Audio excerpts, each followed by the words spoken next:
These are my top 10 things to do in the Rose City, aka Portland, Oregon.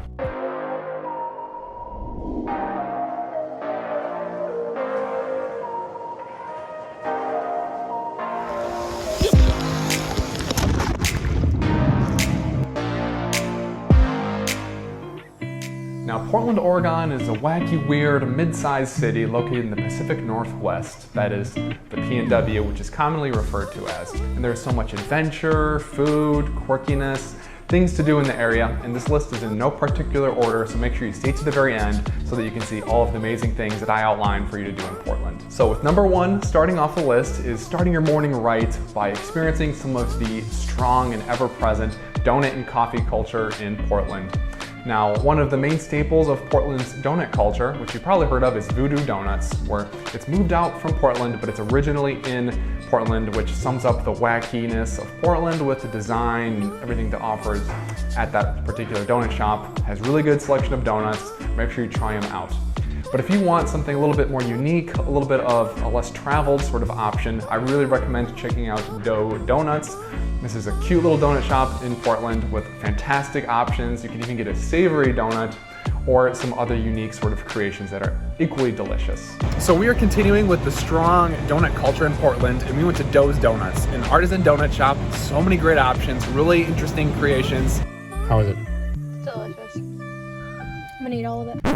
Now, for a nice complimentary cup of coffee, if you want to go somewhere separate, is to go to Never Coffee, which is a very recognizable coffee shop with a nice white, clean design and some neon signs adding nice contrast. Really good cup of coffee as well. I highly recommend getting the Oregon. Unique to the area and very delicious too.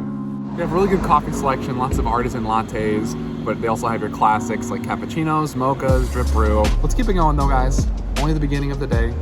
Much more to see and do. Now, the next thing on my list is free, so who doesn't like free stuff? And it's also a very gorgeous must-see as well. This is going to be the Portland Rose International Test Garden located in Washington Park.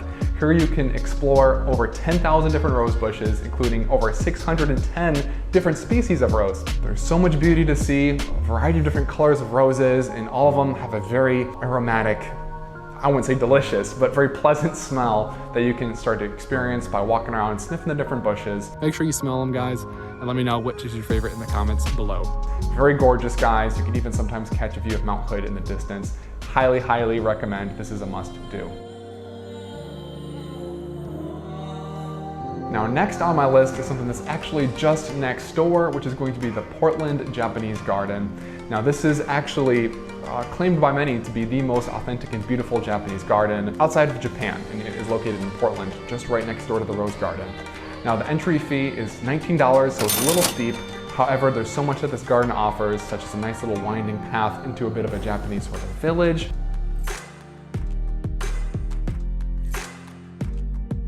And then from here you can split off and explore many different gardens that are located in the forest, surrounded by those massive PNW sort of trees. You can see ponds, koi fish, waterfalls, little shrine sort of architectural touches, and a pagoda. So much beauty to explore here, guys. You definitely make a day out of exploring these two gardens, which I have video guides on both of them, so check those out if you want to see more. Definitely have to see both of them though. Now, surely after exploring these gardens, A, it'll have taken a lot of time, and B, you'll have walked around a considerable amount, surely working up an appetite, which is why I highly recommend next grabbing some grub at some of Portland's food cart pods.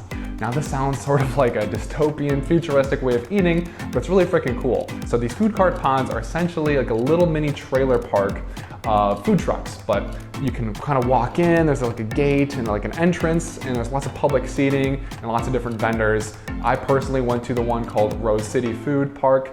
Super delicious food. I got a Philly cheesesteak, and we tried out some craft ciders and brews.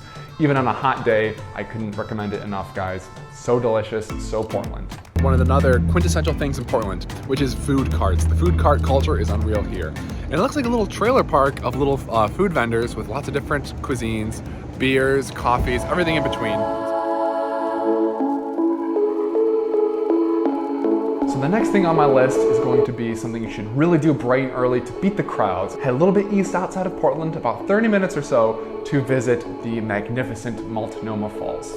Now, Multnomah Falls is actually the #1 most visited attraction in all the Pacific Northwest. Now, it is so popular because it is the second biggest waterfall in the continental United States.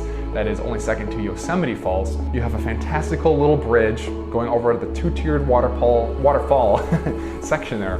Super fantastic, glorious, makes you feel like you're seeing something from like Lord of the Rings.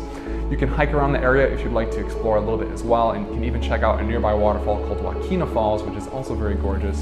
Definitely really popular for a reason, so make sure you beat the crowds to try and enjoy a bit of nature to yourself, which is always better than in a swarm of crowds and people fighting for a picture with camera shutters going behind your ear. Now, since we headed to Multnomah Falls so bright and early, if you didn't hike around this area, you still have a lot of time left in the day. So I would recommend exploring the surrounding area that is known as the Columbia River Gorge by driving around, checking out some different viewpoints, and doing some hiking trails in the area, where you have mountain ranges with plenty of waterfalls, lots of green, lush scenery that you would picture to be in the Pacific Northwest and Portland, Oregon area in general. So the hikes that I would recommend doing, I personally did the Eagle Creek hike. Fascinating hike, even though the fire sort of burned the trail a little bit. Lots of views of waterfalls, Punch Bowl Falls, mountains, hiking along the ridge of a mountain. Stunning hike, couldn't recommend it enough.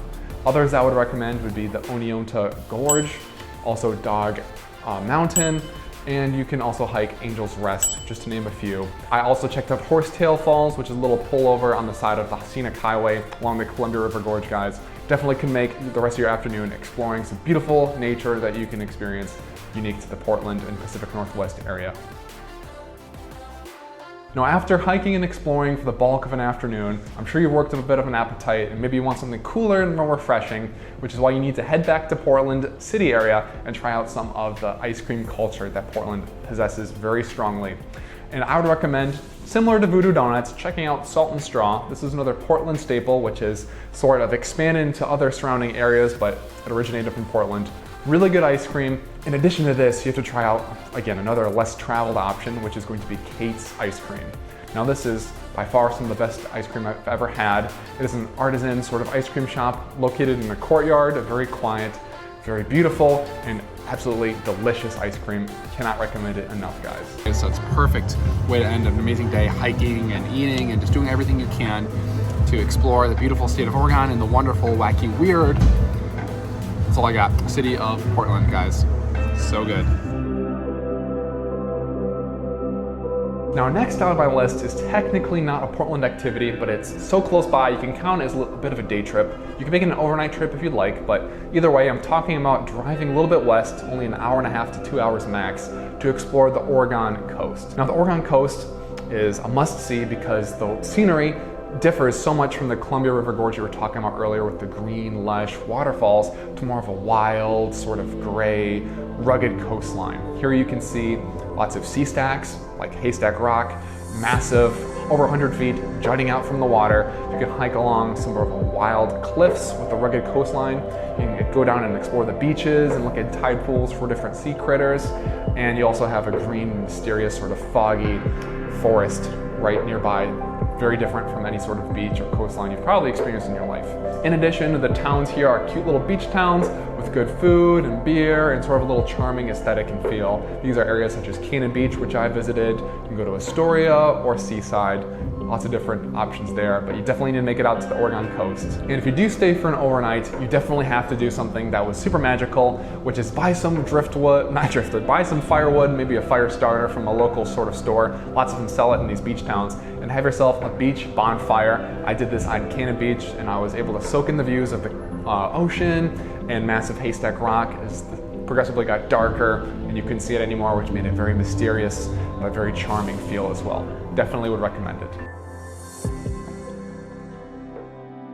Now, number 9 on my list, as we're coming to the end of our amazing things we can do in Portland, is just to be a foodie in one of America's very best food cities. I'm convinced. Portland is no joke, guys. I've had some of the best food I've ever eaten my whole life, whether we're talking pizzas, whether we're talking sort of breakfasts that you might get at a diner or lunches you might get like at a cafe or diner, or just little food trucks. Anything and everything that you can eat every time, everywhere, guys. Eat it in Portland. It has a very strong food culture, kind of infused with that wacky, weird Portland vibe, but definitely would come here just for the food, guys. In fact, I made a video outlining and rating all the food I ate my trip to Portland, Oregon, guys. So check that out if you want to see more specifics or more ideas, or just what I think is some of the best food that you can possibly eat in your lifetime. Now, don't kill me, guys. This is a top 10 list, but it's kind of not exactly, because number 10 on my list is to do the amazing things which I myself did not have a chance to do in my trip to Portland, guys.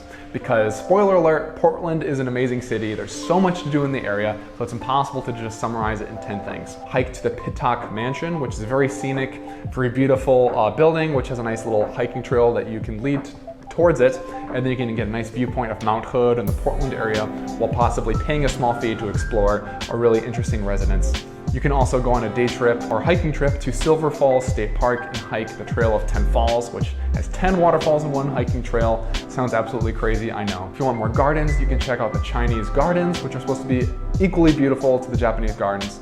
If that's your sort of thing in Portland as well. You can even go to Mount Hood to hike around that area to have more of a mountainous sort of scenery. Looks stunning as well. And you can even take a day trip about 2 to 3 hours north to visit Mount St. Helens, famous volcano that erupted, I think in the 20th century. Where else can you hike and explore a volcano just a day trip away than Portland, guys? So there are so many things to do in Portland, guys. I love the area so much. Please let me know down in the comments below if you've done any of these, or if any of these might be something you'd want to plan in your particular trip coming in the near future. So thanks for watching, everybody.